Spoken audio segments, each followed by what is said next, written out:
Постојат закони, како и етички правила за членовите на Конгресот и владата за лобирањето.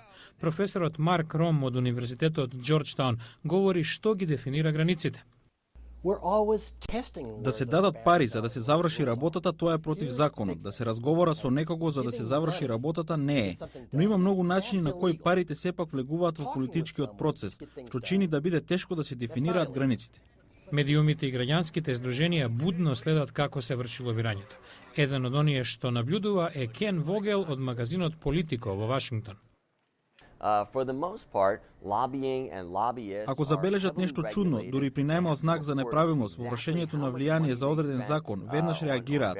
Тоа може да стане случај што штетно ќе се одрази на вклучениот политичар. Толку штетно што политичарот може да заврши зад решетки. Конгресменот од Калифорнија Ренди Дјук Канингхам доби казна затвор од 8 години за подкуп и други обвиненија. Прифатил контрауслуги од договорен соработник, меѓу кои и јахта за живење во пристаништето во Вашингтон. Конгресменот Боб Неј од Охајо беше осуден на 30 месеци затвор за подкуп од лобистот Джек Абрамов, кој како благодарност за сторената услуга го однел на луксузна голф тура во Шкотска и му дал средства за изборната кампања. Има и друг етички проблем, кога политичарите стануваат лобисти и обратно. Критичарите тврдат дека ова им овозможува несекојдневно влијание врз законите и регулативата во целина.